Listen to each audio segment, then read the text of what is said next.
सखी है आहे सुंदरा दुल्हार मोरया हे अरे घोरवा नचावत आवे श्यामला पहुनवा सखी है श्यामला पहुनवा देखो सजलिया मोरी है ए बउआ कहलियो दुल्हा के देखला बड़ी देर से नीक लागल छ दुल्हा आरे घोरवा छमकावत आवे ए श्यामला पहुनवा सखी है ए भैया इस घोड़ा को लगाम लगाइए घोड़ा बदमाश है आराम से उतना नहीं घोड़ा बहुत बदमाश है आहे घोड़वा छमकावत आवे हे सुंदरा दुल्हा सखी है आहे श्यामला पहुना देखो सहेलिया मोरी है ओए सखी दुल्हा के तो रूप नीक लगते छै लेकिन की कहू मोर जे छै हे मोरिया के अजबे बहार देखो सहेलिया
कनखी मारे छै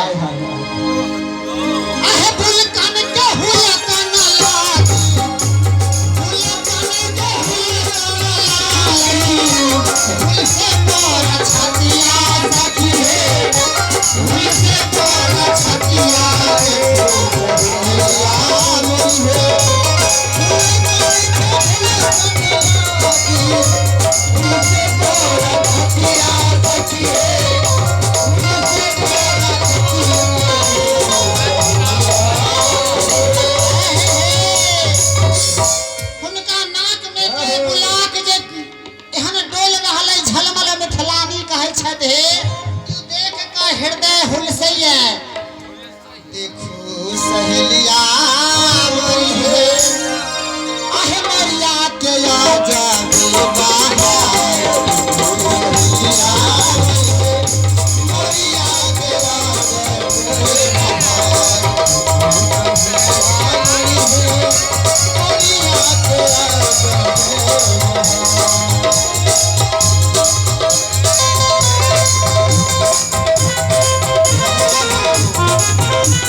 एक दिन ओना के निहारी हे ना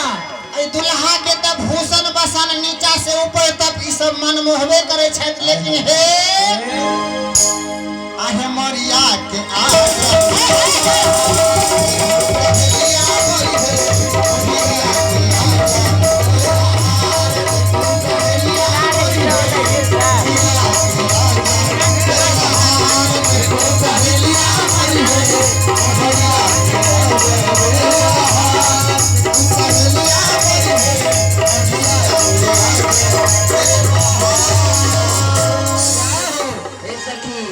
सरकार जे एते सुंदर घोड़ा के छमरावे छलखिन हां हां शंकर साहू जी का साहब सेहो 100 रुपया देलखिन जय हो हुनका मन के मनोरथ हमर दुल्हा पूर्वे आवे सखी बराती के किछ हास विनोद गाड़ी देबै जनवासा छै हां सखी